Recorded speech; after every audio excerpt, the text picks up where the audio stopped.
20 seconds will start.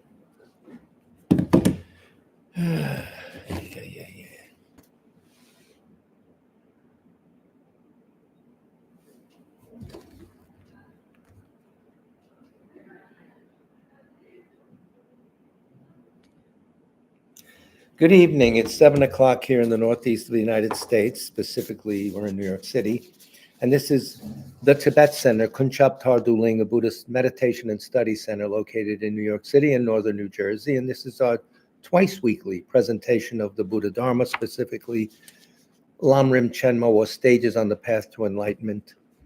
Both the traditional and the modern 21st century version, that is Holiness Dalai Lama is doing. You get both. So anyone who has a problem with the picture, the sound, etc., text me or Mr. Smith. If there's anyone for whom you want us to pray for who has passed away recently, we already have Rosalind Carter. Others put their names in the chat boxes. All the prayers we say are on the website, in the Tibet Center website, in the FAQ section, scroll down to prayers. So we'll start prayer for the spread of the teachings throughout the length and breadth of the West. By the force of the blessings of the non-fallacious three precious gems and of the truth of our pure selfless wishes, may the precious Buddhist teaching flourish and spread to the expanse of all areas throughout the length and breadth of the West, for all the people living there together with their near ones who have engaged in the teachings and have faith and respect for them. May all conditions adverse to their practice of the pure Dharma be dispelled, and an excellent collection of favorable conditions increase like the waxing moon. And especially for those who work on methods to accomplish the flourishing and spreading of the victorious one's teachings, which are the source of benefit and happiness, may they never be oppressed by masses of interference in adverse conditions, and may this spontaneously happen just as we have hoped and wished. The Heart Sutra. Thus have I heard once. The Blessed One was dwelling in the royal domain of the Vulture Peak Mountain, together with a big gathering of great monks and great bodhisattvas. At that time, the Blessed One entered the samadhi which examines the dharmas, called profound illumination, and at the same time noble Avalokiteshvara, the bodhisattva Mahasattva, looking at the profound practice of transcendent knowledge, saw the five skandhas and their natural emptiness. Then, through the inspiration of the Buddha, Venerable Shariputra said to Avalokiteshvara, how should those noble ones learn who wish to follow the profound practice of transcendent knowledge? And Avalokiteshvara answered Venerable Shariputra, whoever wishes to follow the profound practice of transcendent knowledge should look at it like this, seeing the five skandhas and their natural emptiness. Form is empty. Emptiness itself is form. Emptiness is not separate from form. Form is not separate from emptiness. In the same way, feeling, discriminating awareness, compositional factors, and consciousness are empty. Thus, all the dharmas are empty and have no characteristics. They are unborn and unceasing. They are not impure or pure. They neither decrease nor increase. Therefore, since there is emptiness, there is no form, no feeling, no discriminating awareness, no compositional factors, no consciousness, no eye, no ear, no nose, no tongue, no body, no mind, no appearance, no sound, no smell, no taste, no sensation, no objects of mind, no quality of sight, no quality of hearing, no quality of smelling, no quality of tasting, no quality of sensing, no quality of thought, no quality of mind consciousness. There are no nidanas from ignorance to old age and death, nor their wearing out. There is no suffering, no cause of suffering, no ending of suffering, and no path, no wisdom, no attainment, no non-attainment. Therefore, since there is no attainment, the bodhisattvas abide by means of transcendent knowledge. And since there is no obscurity of mind, they have no fear. They transcend falsity and pass beyond the bounds of sorrow. All the Buddhas who dwell in the past, present, and future, by means of transcendent knowledge, fully and clearly awaken to unsurpassed, true, complete enlightenment. Therefore, the mantra of transcendent knowledge, the mantra of deep insight, the unsurpassed mantra, the unequaled mantra, The mantra which calms all suffering should be known as truth, for there is no deception. In transcendent knowledge, the mantra is proclaimed. Tayata Om Gate Gate Para Sam Gate Bodhisoha. O Shariputra, this is how a Bodhisattva Mahasattva should learn profound transcendent knowledge. Then the Blessed One arose from that samadhi and praised the Bodhisattva Mahasattva Avalokiteshvara, saying, Good, good, O son of noble family, profound, transcendent knowledge should be practiced just as you have taught, and the Tathagatas will rejoice. When the Blessed One had said this, Shariputra and Avalokiteshvara, that whole gathering in the world with its gods, humans, asuras, and Gandharvas, their hearts full of joy, praised the words of the Blessed One. And now refuge in Bodhisattva vow, which we recite 3 times. With the wish to free all beings, I shall always go for refuge to the Buddha, Dharma, and Sangha until I reach full enlightenment. Inspired by wisdom and compassion today in the Buddha's presence, I generate the mind intent on full awakening for the benefit of all sentient beings. As long as space endures, as long as sentient beings remain, until then may I too remain to dispel the miseries of the world. With the wish to free all beings, I shall always go for refuge to the Buddha, Dharma, and Sangha until I reach full enlightenment. Inspired by wisdom and compassion today in the Buddha's presence, I generate the mind intent on full awakening for the benefit of all sentient beings. As long as space endures, as long as sentient beings remain, until then may I too remain to dispel the miseries of the world. With the wish to free all beings, I shall always go for refuge to the Buddha, Dharma, and Sangha until I reach full enlightenment. Inspired by wisdom and compassion today in the Buddha's presence, I generate the mind intent on full awakening for the benefit of all sentient beings. As long as space endures, as long as sentient beings remain, until then may I too remain to dispel the miseries of the world. So welcome to the beginning of winter here. It bit. Ouch. So tonight we'll do both the modern and the traditional Lamrim. We'll continue where we left off last class, which was last Wednesday. We're using this first volume of a 9, soon to be 10-volume series written by His Holiness with the assistance of Venerable Tibetan Chodron, Light of the Dharma, Chodron. And he's presenting the Lamrim in a way that Western audiences will feel more comfortable with, and it's essentially the same message. So he talks about everyday life. There's a few little meditations he has. We'll see. Last time we left with we're going through Mind and Emotions, a chapter called Mind and Emotion. We're on page 52. And this section is entitled Emotions and Survival. Yay. So he's got both the science viewpoint, the Buddhist viewpoint. You juxtapose them, you see for yourself. The general underlying message here is you have to look into your own mind to see if this advice applies to how you are encountering the world. And does this advice help you be more relaxed, more expansive, your mind more open, and starting on the way to its full involvement, its destiny as a Buddha? So, emotions and survival. His Holiness says, science tells us that there is a biological basis for our emotions, both afflicted emotions and beneficial ones. We have instincts to draw closer to whatever supports staying alive and to drive away whatever harms us. The need for food, shelter, and companionship motivates us to seek and procure these requirements for human life. Common sense. According to this theory, certain emotions are conducive to our survival and arise due to biological factors. For example, jealousy and arrogance both encourage competition, which leads to better performance and a greater likelihood of our genes being passed down to offspring. I'll repeat that. For example, jealousy and arrogance both encourage competition, which leads to better performance and a greater likelihood of our genes being passed down to offspring. The science viewpoint. He's giving us. Anger and fear can be useful to avoid or destroy what threatens our life and well-being. Scientists say that from an evolutionary perspective, those emotions would not be present in us if they didn't serve a useful purpose. When we are angry, blood goes to our arm muscles in case we need to fight. But when fear comes, the blood goes to our legs so we can flee. Science. Okay? On a purely biological level, emotions such as attachment, anger, and fear may assist animals and human beings to stay alive. And from that perspective, they may be considered beneficial.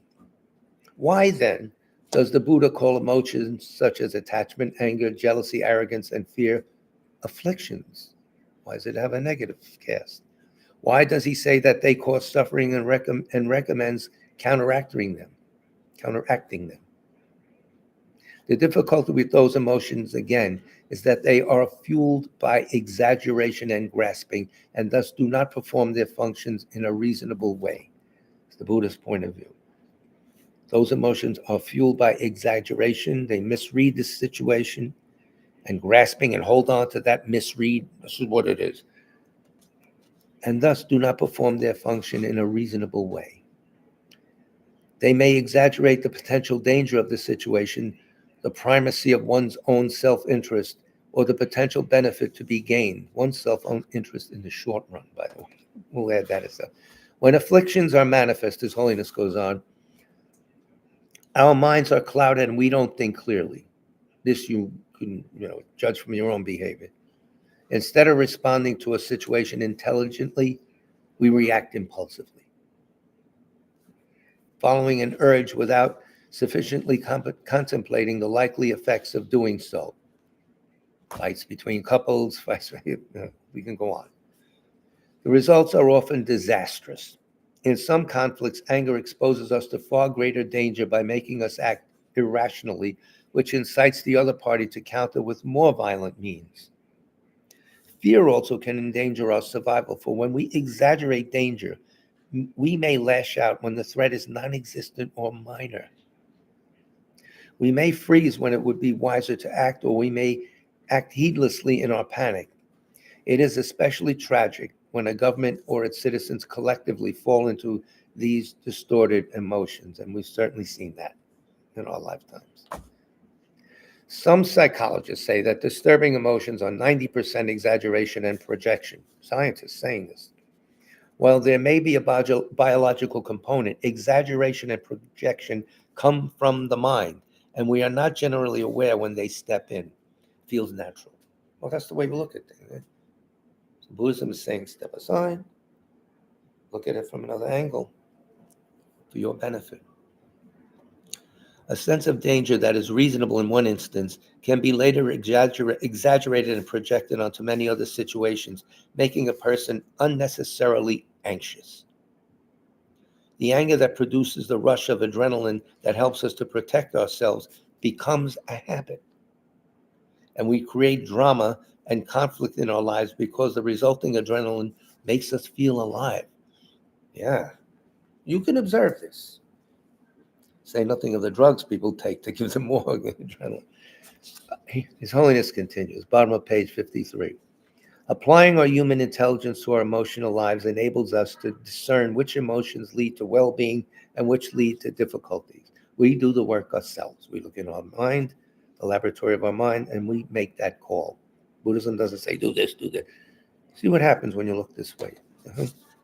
Here we see, and psychological and sociological studies verify this, that children who grow up with kindness are generally more secure and emotionally balanced, while those who live in families with a lot of anger and physical or verbal violence are more anxious. Angry, resentful, and vindictive thoughts also make us unhappy and tense. Watch your thoughts. Don't let them get loose. These emotions impact our physical health and harm our immune system, while compassion is conducive to better health. His Holiness continues. We're on page 54, in case you're keeping score. There is a world of difference between constructive and destructive emotions. In ordinary beings, afflictive emotions arise easily. They are impulsive and reactive. Impulsive and reactive. Attorneys at law. Impulsive and reactive. That's serious. Genuinely constructive emotions like compassion and generosity come through investigation and effort. They don't trigger in normal beings. Lamas who studied good beings, good-hearted beings that are always thinking of others, compassion is instant. The way we get angry, they get compassionate.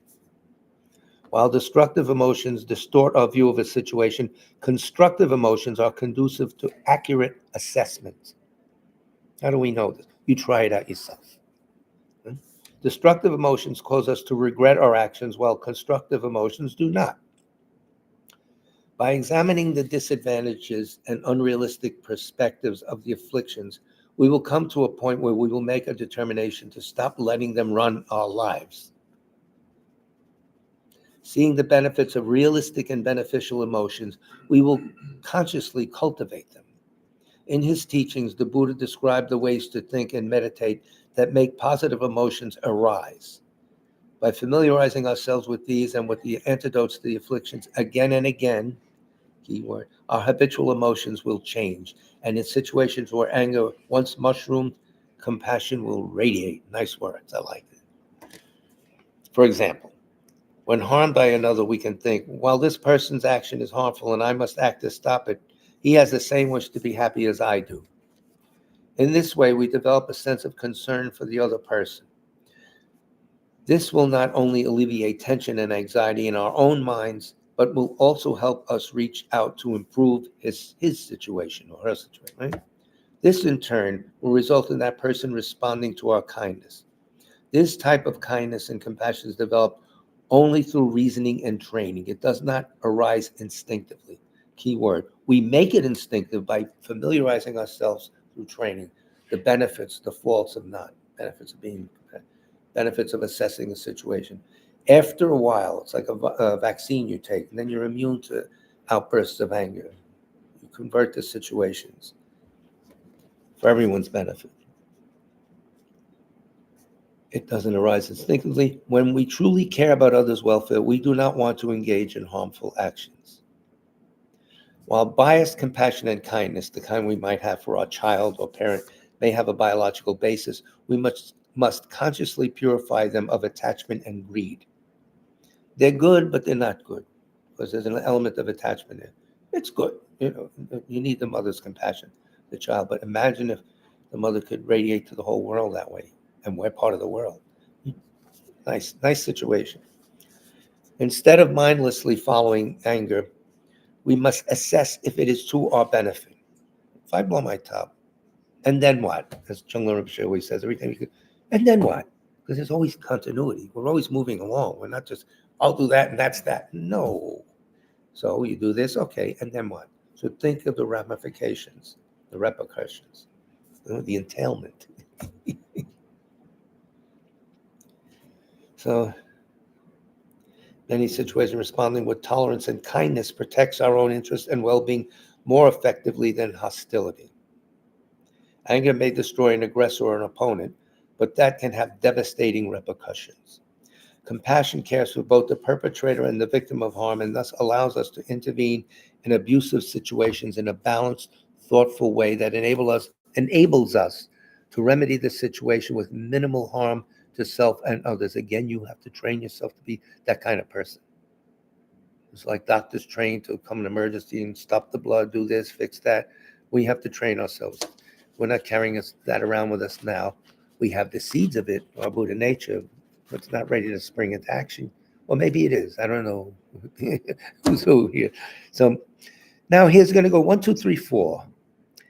And a progressive development in our reason for not harming others. Here it is, from the basic to more deep altruistic. Number 1, people who have not considered the benefits of kindness and the disadvantages of anger and greed may restrain themselves from killing, stealing, unwise sexual behavior, and lying in order to avoid punishment. I'm not going to do that because I'll pay for it. Okay. While such restraint is beneficial, there is not a great deal of virtue in the intention behind it.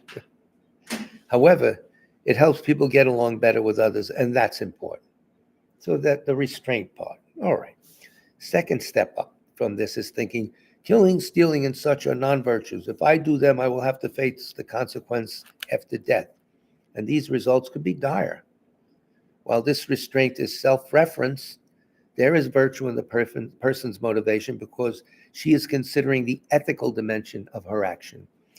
Tibetan children edited this, so she shifts pronouns, he, she. That's a good way, instead of saying he, she all the time.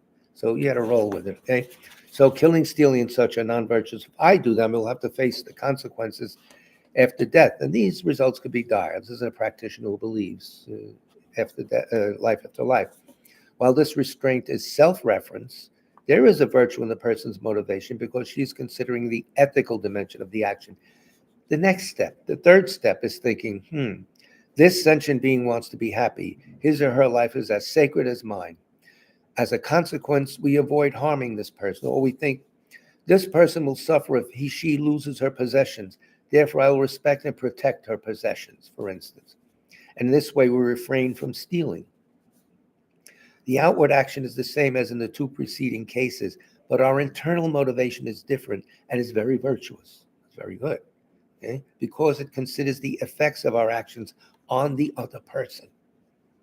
And last, but most important, an even more advanced motivation is restraining ourselves from harming others because it not only causes them pain, but also interferes with our ability to attain full awakening and be of the greatest benefit to sentient beings. Now we're talking.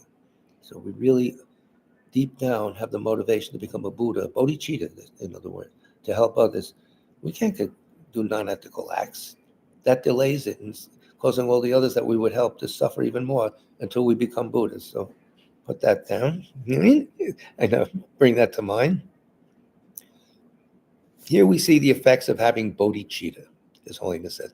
The altruistic intention, aspiring for full awakening in order to benefit sentient beings.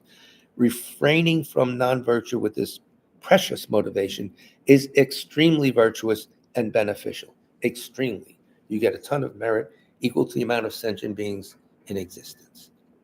Because you really have sincere, uncontrived bodhicitta, you're working for everyone's benefit. So the merit is immense. You just need the thought right now. That's all. Wouldn't it be nice? Suppose everybody acted that way. Wow. Well, we're waiting. Page 55, the next section, working with afflictions. I worked with a lot of afflictions. Working with afflictions. What do we do? And notice they use the word work. Yes, it's an effort. It's not going to just lie back and things come to you and that's it. It's great. When did that happen? So while disturbing emotions may arise naturally, His Holiness says, in us ordinary beings, they can be eliminated. You're not stuck with it. They are not an intrinsic part of the mind. They haven't penetrated its clear and cognizant nature. There'll be more about the mind as we go on and on and on. We're really going to dig into what the mind is, this wonderful thing we're carrying around with us life after life, and we haven't unlocked its power yet, but we will.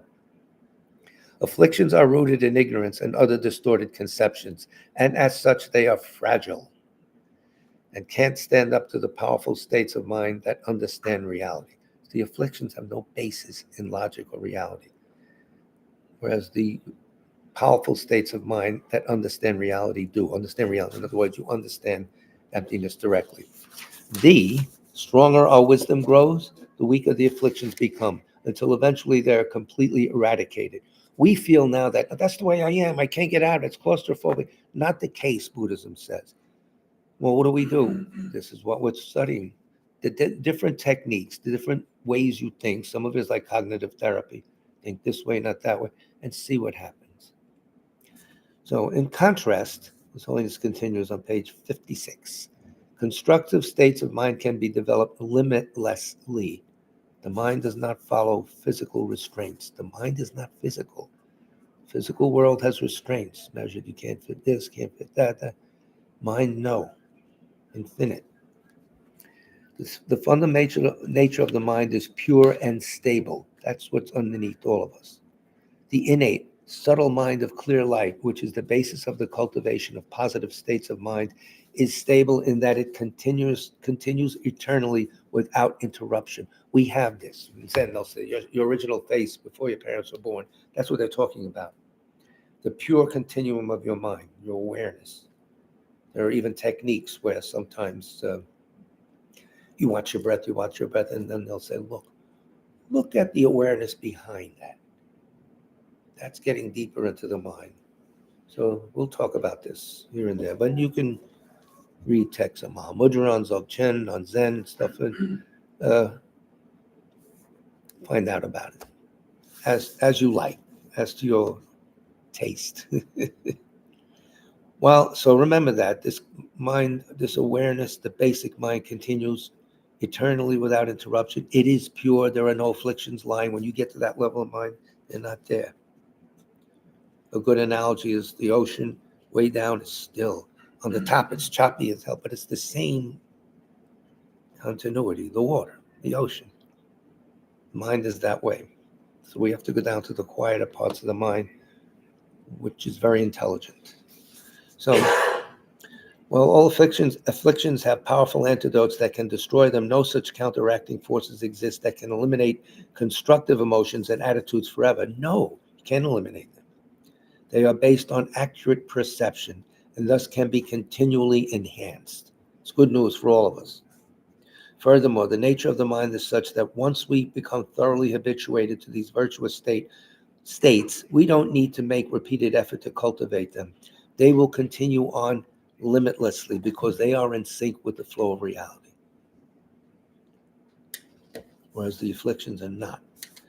People commonly regard emotions as raw feelings distinct from thought or other cognitive processes. They seem to arise spontaneously, not through conscious effort. I didn't want to get mad. I don't want to be. Seems that way. Let's see what he says. We believe that emotions happen to us and that any reasonable person will feel the way we do in the same situation. What do you want? He's banging my door. Of course I got mad. Things like that, However, there's another side of the story. Learning how destructive emotions arise and observing this process with mindfulness enables us to see that they are not givens. We think they are. They're not givens. We can learn to detect harmful emotions while they are still small and swiftly apply their antidotes. When we ruminate on the harms others have caused us, for example, our resentment increases. When we contemplate the kindness of others, gratitude wells up. So what are you going to choose? Since you're ruminating about things in the past, you might as well do the positive ruminations. It's healthier. Furthermore, deliberately cultivating accurate perspectives increases the strength of constructive emotions. Due to the force of habituation, another word for that is meditation. Habituation, familiarity, that's meditation. These new perspectives gradually become natural, as do the beneficial emotions. So this meditation doesn't have to be sitting there like this, discursive. It could be reading, reasoning again, see what he says, see what that says. That's also meditation. That's analytical meditation, which is a necessary component. Absolutely necessary. Why they write all these books for. So they know what they're doing, the wise ones that wrote these books. Awareness of our body and physical sensation is especially helpful in becoming aware of disturbing emotions when they begin to arise. You're a dancer, watch your body, watch the mind. You want to do the right move. Then it becomes habitual, right? Oh, same thing. Changes in our breathing, heart rate, body temperature, and muscle tension are some of the physical signals that accompany the emergence of a disturbing emotion. If you really look keyed in, you'll see. Making it a habit to check in with our body regularly can be very helpful. Hey, what are you doing there? Get over here. No, really. You have to be attuned to it's very helpful. Forget about religion. We're not talking about religion here. Just watch your body and regulate it. Well, here I'm getting a little tense. I'm getting what for? Relax. Hold on. Better than any medicine and free. For some people, observing the mood or texture of their mind enables them to detect a disturbing emotion while it is still small. We can all do this. Regardless of how we do it, the more aware we become of our thoughts and emotions, the quicker we will be able to evaluate them and decide whether to cultivate or counteract them. A lot of times things are going on and we don't even know. Like kids taking over the house. Wait a minute. You hear crashing. It's too late. In your mind, the same thing. Thoughts are taking over and you've drifted in. Why do I feel so aggravated? Oh, check back. I thought of this. I thought of that. And then you go out with the anger. Blame somebody else. All right. No good. Engaging in regular meditation practice helps us to consciously practice cultivating constructive emotions and counteracting destructive ones. You could do this walking around, you could do this, whatever you do, any activity in life. Watch your mind.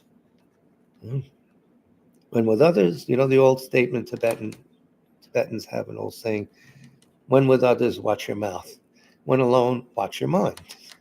Good advice, keeps you out of trouble. You don't have to, that could be for any religion, non-religious people, atheists, whatever. Watch your mouth and watch your mind. Through such training, we can establish new emotional habits, and with time, they will naturally manifest in our daily lives. So use that habit power, turn it to your advantage. Flip the switch. Intelligence, the ability to precisely discriminate or analyze the characteristics of an object, is another mental factor that can increase or decrease the force of an emotion.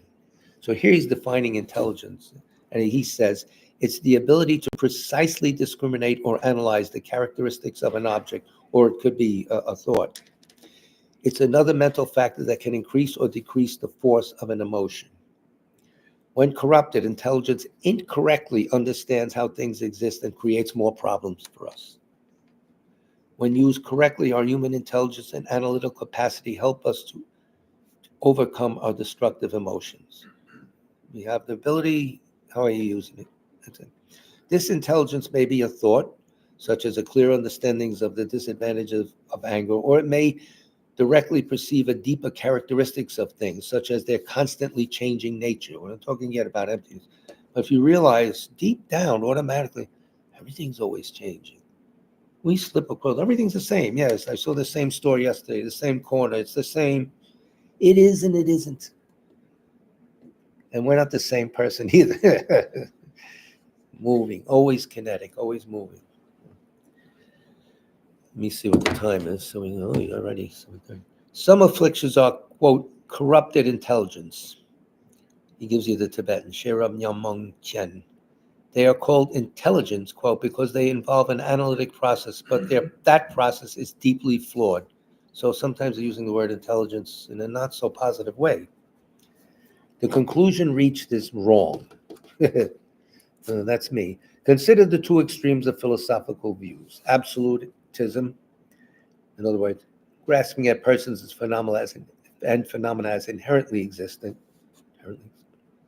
from their own side, static, not reacting to anything, on and on. You'll hear that endlessly, so I wouldn't elaborate. And nihilism, believing conventionally existent phenomena are non-existent. This is all an illusion, so I could do what I want. Oh, yeah? Cause and effect are working, whether you like it or not. You can't do what you want to a certain extent. So simply saying to ourselves, this is a wrong view, oh, this is wrong, will not make either of these disappear. Why? Nor are prayers and virtuous aspirations sufficient to vanquish them. What? He's very modern, His Holiness. We have to counteract them directly by developing the wisdom or intelligence or prajna that understands reality. It's coming to the point now. You have to know reality as it is, and not as we project it. Absolutism and nihilism arise through thought processes, so they need to be counteracted through correct reasoning that shatters our previous certainty. Yeah, that's the way it is. I know that. Don't tell me. Really? Someone else telling you this doesn't work as much as you discovering it yourself with logic. And that's the whole part of Buddhism. Never mind following this because he said something nice and it sounds good and I'm all excited. Bring it home to your mental laboratory and work on it and see what happens. As our understanding deepens, our wisdom will become the direct, non-conceptual perception of the nature of reality, of directly perceive emptiness, shunyata, whatever you want to call it. Let me see what time. Maybe you'll go through this, the end of the session. It's a very good, okay. It's helpful to be aware of the mental processes that lie behind emotions. We may have habitual ways of interpreting events that make them appear threatening or desirable when they're not. Is this true or not? Think about your past. Were those things really desirable? Were they really threatening? Maybe everything you did was accurate. So I don't know. If so, we can consciously begin to change our interpretations and thus change the emotions that result from them. How are we reacting? Simple question. Accurately or not? This is the theory behind thought training teachings, such as those describing how to transform adversity into the path to awakening. For example, a colleague offers to help us with a project and we think, why all of a sudden does he want to join in? Does he want some of the credit for himself? Buzz, buzz, buzz. Or maybe he wants to slow down my work so that our boss will be upset with me. Buzz, buzz, buzz. Although we are not trained psychologists, we think we are, we may even attribute a mental disorder. This guy is passive aggressive. You've heard that, right? And he's manipulating me because he wants my job. We are, quote, mind reading, projecting a motivation to someone's actions with little evidence. Becoming suspicious and hostile, we respond with a snide remark, and a conflict takes off. Unfortunately, many misunderstandings and arguments among people, groups, and nations occur in this way. Ay, ay, ay. Read the paper. In addition to developing, His Holiness goes on page 58, in addition to developing our human intelligence and learning to use our logical abilities correctly, we need to make our mind receptive so that the seeds of constructive emotions and attitudes can grow in it.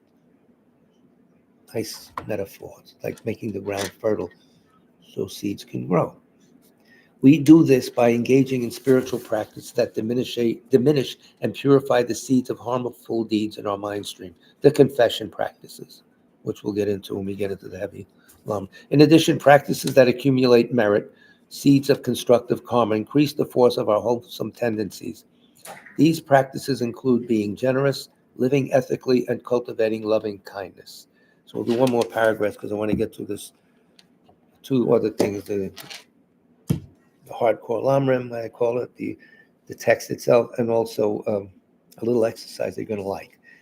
Quickly, learning how to consciously direct our thoughts in a more positive way is essential for counteracting afflictive mental states. Repeating, anger is awful, may it disappear. Compassion is wonderful. I wish I had it. Isn't sufficient to transform our minds. Buddha, Buddha, Buddha. And that's not going to work. This is a religious monk talking, okay? Praying, Buddha, please inspire me to be compassionate. Or Buddha, please get rid of my afflictions. Without our cultivating the cause, it won't work either. He's a scientist. He's very good. To be free of our anger, we must contemplate the kindness of others and train our mind in forgiveness and love by practicing the meditations that invoke these virtuous emotions to our benefit. While thinking about the value of compassion and requesting inspiration to develop it are useful, the real work is to contemplate the benefits of compassion and then practice the series of meditations to generate it. Why should I have compassion? That's all. Hard sell to yourself. That's why. What's in it for me? Do the math. Do the logical thinking. What's in it for me? You'll find a lot's in it for you in the long term. Yeah, they say. Well, we have to find out. In our daily lives, too, we must repeatedly bring compassion to mind when we interact with others so that it becomes habitual. Another key word, habitual. So, I might move my pen. Here it is. Let me mark the page. A quick exercise. Those of you, especially in New York, will love this one. For those of you who commute, take trains, do whatever.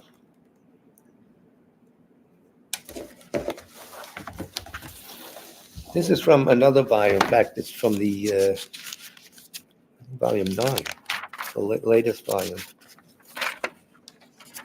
Yeah. I wrote it all out so enough to carry the book. I'm too lazy to remember. Volume 9, the most recent. This is the title of the book is called Appearing in Empty. And this is a reflection, like a little guided meditation he has throughout this whole series. He'll give you some information and he'll give you little tips to actually analyze and do things on your own to develop what he just told you. He's taking you really by the hand. His Holiness is the greatest teacher. He really is. Only very good, very compassionate. So, number one, when you are in a public place, such as a train station, right? Be aware of the people around you. You better be in New York. And the objects you see, hear, smell, taste, and touch. Okay, so you walk into trains. Okay, number one, observe. Your visual consciousness sees people, and mine knows there are people and trains, etc. Yes, people here, trains, all right. Just true existence appears to your visual consciousness and conceptual consciousnesses. Yes, we don't see emptiness, so we see these things exist inherently, blah, blah, blah, but we're rolling along. Both consciousnesses are mistaken regarding these appearing objects. Yes, we see them as inherently existent, but they're not. But leave that alone right now. That's how we live anyway. The people in the trains. Nevertheless, both consciousnesses correctly apprehend and identify the people and the trains. Yeah, that's a person. That's not a horse. These are trains. It's not a stagecoach. Okay, we're not looking into the mode of being of it. There is no particular emotion in your mind, and your actions are undisturbed. You walked in, let the railroad down. Then all of a sudden, observe. What happens when you think, that's my train? Is it leaving the station so soon? My train? What happens then? Oh no, I don't want to miss it. You're off to the races, aren't you? At that time, the mental consciousness has grasped the I, and the train has truly existed, really truly existed. Before they were there, now you're really getting it. That's how non-inherent existence works in your mind. And that's how emptiness is the opposite of it. All of a sudden, strong I comes up. I got to catch that train. And what do? The train now has a special and important relationship to you that will influence your happiness. Aha. Based on this grasping, you become stressed. And that is reflected in your actions as you run down the platform, pushing people aside to board the train. Have you done this? Have you seen this done? I think we all have. The third point. In your daily life, observe many such events, right? From the ones where no true grasping is present, you're just lolling along, boop, boop, boop, boop, to the ones where your mind is overwhelmed by true grasping, that then sparks clinging, attachment, resentment, jealousy, arrogance, and any array of other emotions and attitudes, the whole salad, the whole mixed bag. Observe how true grasping and the afflictions and the attitudes that are based on it motivate your actions. So that's the story. You could observe this. So that's what the point that he's trying to make here is that normally we don't realize that we're grasping true existence, that we're grasping a solid I, and that's this me and mine normally. But when extreme situations occur, oh, something came down from the sky. What is this? A throat lozenge. Oh, all right. So anyway, extreme situations, extreme fear, extreme joy, bring out a tighter sense of I, separate from everything else. When those things do come up, that's when you hit with reasonings. That's the false I. You have a nice I that rolls along. False I that thinks it's separate from the whole world, which it can't be at all, impossible. So that's a little type of the reflections that he does throughout the 9 volumes that I've seen so far. I haven't read them thoroughly all, but I'm working my way through them, and I will bring them into class if I'm around. Otherwise, we have guest lecturers coming. We have Jackie. Remember Jackie, Venerable Karuna? She will come here mid-December, 2-3 weeks from now. And she'll do some of these classes here and in the parsonage in South Orange. So, no, it's very, what is it, mental. High. What do we have? We have like 15 minutes. We're doing chapter 13. And I'll read the text, chapter 13, Lamrim Chenro, volume 3, ladies and gentlemen. Valid Establishment is the title of the chapter, and it is on page, the title page is never enumerated, and so it's page 163. So the theme of this is you can't eradicate conventional phenomena by refuting them through investigating whether valid cognition establishes them. What? What's conventional? Hold on, we'll explain.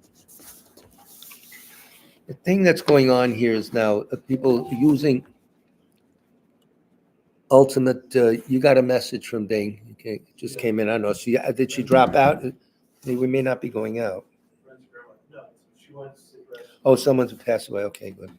Not good. There's two types of reasoning. You're looking for the ultimate nature of things, or you're just looking as the way things appear. You're not going underneath to see how they. You need both. Both are valid, but you use reasoning precisely. You don't use the reasoning looking for inherent existence to look at conventional reality. Say, oh, that doesn't exist. That doesn't, or not. You don't invalidate conventional reality.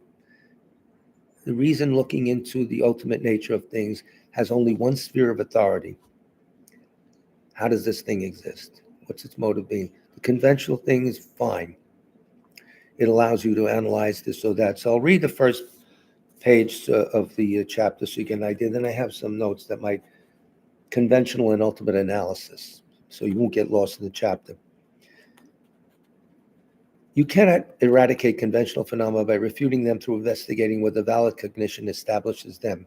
Okay. As to assertions about forms and such, we do not hold that valid cognition does not establish them. Valid cognition does establish them. Then the question is, well, then how can Chandrakirti's commentary on the middle way be correct when it said, the world is not valid in any way? Well, the answer, that passage refutes the notion that the world's visual consciousness and such are valid with regard to reality. That's right. If they were, then everybody'd be a total yogi. They'd have direct realization of emptiness. No, it does not refute their validity regarding all objects. In this vein, Chandrakirti's explanation of the middle way commentary says, accordingly, only noble beings are authority on the contemplation of reality. Noble being is someone who saw emptiness directly. Right, this is very heavy. This is the root text from 1400. You're getting the modern version slowly from His Holiness, a slow modern drip. Okay.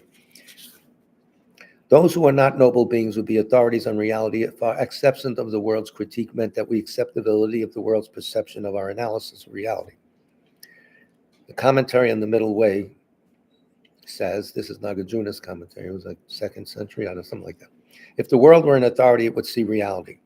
Reality means the underlying reality. Then what need would there be for those called noble beings? We think we see, at least conventional, we see inherent existence, which doesn't exist at all.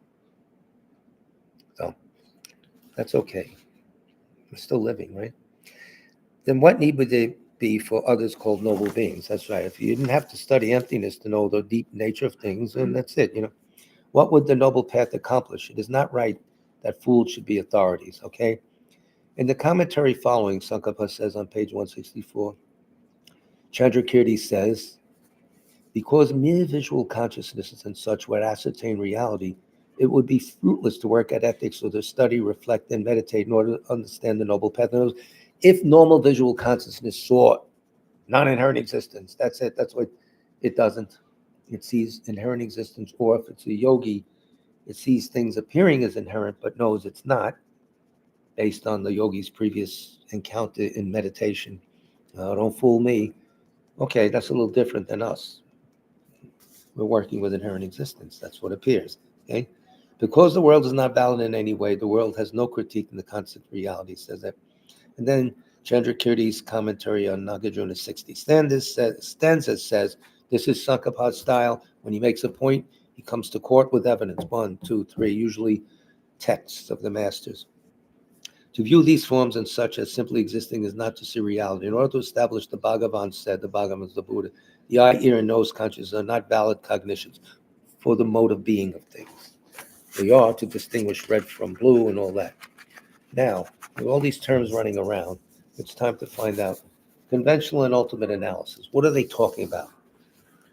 So this is from, also, I skipped ahead to volume 9, Appearing in Empty. 7, 8, and 9 volumes of this series are all about the inside section. And the 10th volume will be about Tantra. So he has devoted a third of the work so far on the inside section, on emptiness. And they are the thickest books. Interesting. So this is from page 38 and 39, volume 9, Conventional and Ultimate Analysis. What are we talking about? Conventional consciousnesses accept things at face value without investigating their deeper mode of existence. Okay? What it looks like? Okay, fine. Very nice. Conventional consciousness. When we do not analyze flowers, people, moods, and loans, I don't know why I put loans in there. These appear to the mind. They function, whatever comes up. We refer to them and communicate with other people about them without investigating how they exist. I got a new dog. Oh, does he inherently exist? No, but what kind of dogs you get? Oh, Chihuahua. Oh, blah, blah, blah. That's how we work, okay? So we don't investigate how they exist. That is whether or not they are truly existent in the way that they appear. Nobody says that. Oh, nice dog, blah, blah. Ow, he bit me. However, this does not mean that conventional consciousnesses are totally non-analytical. They analyze. Tsongkhapa says in his Lamrim Chenmo, Volume 3, Section 178, conventional consciousness operates in a non-investigative manner. Well, that's the way we operate, right? We're not investigating its mode of being. We're just saying, for instance, it operates within the context of how a given phenomena appears to it. That's conventional analysis. Without asking, is that how the object actually exists? Or does it just appear that way to my mind? No, we're not doing that right now. We're getting along with life. Okay? It is thus called non-analytical, but it is not the case that it is utterly non-analytical, non-inquisitive, okay? It operates within the context of how things appear, how they are known to a worldly or conventional consciousness. Therefore, it is called worldly knowledge, okay? Not hard to understand. Conventional analysis investigates the conventional nature and function of objects. For example, is a person permanent or changing? Is what we call happiness in fact happiness, or is it a lesser form of suffering? And these are valid analyses. They're all conventional consciousness, so think about it. Conventional analysis investigates, does this computer have the features I need to do my work?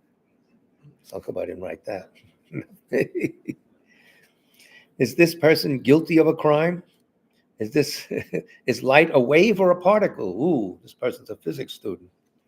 What is the difference between love and attachment? Stick around. It's a long topic. Is there a creator God? Which disease is this person suffering from and how can it be treated? It's an analysis. A doctor would make that analysis, right? All analysis that is not aimed at realizing emptiness of inherent existence is conventional analysis. So now you know what conventional analysis is. We do it all the time.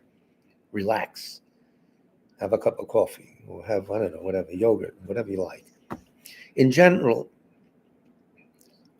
conventional consciousnesses in general exist in the mind stream of all living beings, even animals. Whether or not they adhere to a specific tenet system, whether or not they meditate or realize emptiness, no matter. We all have conventional analysis, conventional consciousness. Even yogis that have seen emptiness directly, when they're not in that equipoise, they see conventional things, and they know they're not what they formerly thought them to be, but still, they have conventional analytical consciousnesses. Buddha's a different story, but that I can't even explain. Maybe we'll get to that section. Ultimate analysis, not satisfied with conventional appearance of phenomena. It investigates their deeper mode of existence to discover what they really are. Ooh. And the question is, does my job inherently exist or dependently exist? Is there, now it's really serious, is there a quote I that is findable among my aggregates, my body and mind complex, or completely separated from them? Where is this I? His Holiness often says, where is I? Where is I? What is the ultimate nature of this I who is so upset? No. Everything exists by being merely imputed or designated by the mind. You'll hear this over and over again, but it's true. When we are not satisfied with the mere appearance of an object, such as the I, we examine, what is the person's true nature? What is the final referent of the term I? Who am I really? These questions involve ultimate analysis. Reasoning Reasoning analyzing the ultimate investigates the ultimate nature. It may begin with a logical syllogism and evolve into a deep exploration of the ultimate nature that eventually takes us beyond words and concepts to direct perception. That's right. The calmer the mind, the more clean the logic, all of a sudden, direct perception comes to you. Okay? Non-dualistically. Because up until then, your logic is dualistic. Okay, that's what we work with. Ultimate analysis unlocks the door to realize ultimate truths and deeper nature of existence and nirvana. Yay. So that's conventional versus ultimate. We had to skip ahead 8 volumes. 8. Had to give it all at once. Let's see what time we have. Okay.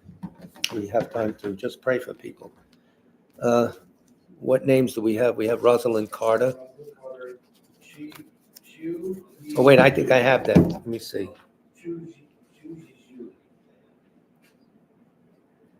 Qiu Yi Zhao, pronounced as Qiu Yi Zhu. Qiu Yi Zhu, am I doing it right? Bing, yell at me right now. So, anyone else? You met Jane and you didn't get a name? You met Jane, but she's slipping, Darren. I'm telling you. Tell her to make an appointment. Sutra, the recollection of the Noble Three Jewels. And of course, you can pray from wherever you want. People suffering in the Middle East, Ukraine, on and on. You know the drill. I prostrate to the Omniscient One. Thus the Buddha, Bhagavat, Tathagata, Arahat, Samyak Sang Buddha, the learned and virtuous one, the Sugata, the knower of the world, the charioteer and tamer of beings, the unsurpassable one, the teacher of devas and humans is the Buddha Bhagavat. The Tathagata is in accord with all merit. He does not waste the roots of virtue. He is completely ornamented with all patience. He is the basis of the treasures of merit. He is adorned with the minor marks. He blossoms with the flowers of the major marks. His activity is timely and appropriate. Seeing him, he is without disharmony. He brings true joy to those who long with faith. His knowledge cannot be overpowered. His strengths cannot be challenged. He is the teacher of all sentient beings. He is the father of bodhisattvas. He is the king of noble ones. He is the guide of those who journey to the city of nirvana. He possesses immeasurable wisdom. He possesses inconceivable confidence. His speech is completely pure. His melody is pleasing. One never has enough of seeing him. His form is incomparable. He is not stained by the realm of desire. He is not stained by the realm of form. He is not affected by the formless realm. He is completely liberated from suffering. He is completely and utterly liberated from the skandhas. He is not possessed with dhatus. His ayatanas are controlled. He has completely cut the knots. He is completely liberated from extreme torment. He is liberated from craving. He has crossed over the river. He is perfected in all the wisdoms. He abides in the wisdom of the Buddha Bhagavats who rise in the past, present, and future. He does not abide in nirvana. He abides in the ultimate perfection. He dwells on the bhumi where he sees all sentient beings. All these are the perfect virtues of the greatness of the Buddha Bhagavat. The Holy Dharma is good at the beginning, good in the middle, and good at the end. Its meaning is excellent. Its words are excellent. It is uncorrupted. It is completely perfect and completely pure. It completely purifies. The Bhagavat teaches the Dharma well. It brings complete vision. It is free from sickness. It is always timely. It directs one further. Seeing it fulfills one's purpose. It brings discriminating insight for the wise. The Dharma, which is taught by the Bhagavat, is revealed properly in the Vinaya. It is renunciation. It causes one to arrive at perfect enlightenment. It is without contradiction. It is pithy. It is trustworthy and puts an end to the journey. As for the Sangha of the great jnana, they enter completely.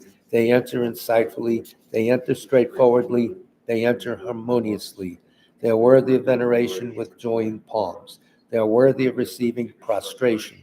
They are a field of glorious merit. They are completely capable of receiving all gifts. They are an object of generosity. They are a great object of complete generosity. The protector who possesses great kindness, the omniscient teacher, the basis of oceans of merit and virtue, I prostrate to the Tathagata. Pure, the cause of freedom from passion, virtuous, liberating from the lower realms. This alone is the supreme ultimate truth. I prostrate to the Dharma, which is peace. Having been liberated, they show the path to liberation. They are fully dedicated to the disciplines. They are a holy field of merit and possess virtue. I prostrate to the Sangha. I prostrate to the Buddha, the leader.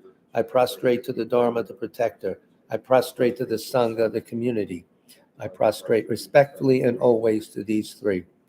The Buddha's virtues are inconceivable. The Dharma's virtues are inconceivable, the Sangha's virtues are inconceivable. Having faith in these inconceivables, therefore the fruitions are inconceivable. May they be born in a completely pure realm.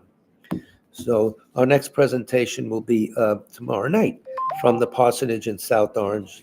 And Bing is texting me, so thanks. Oh, I see. The next presentation after that, this Saturday at 1 o'clock, all are invited to our bi-weekly White Tara Sadhana at the parsonage in South Orange. Check our website. You can get there easily from Penn Station.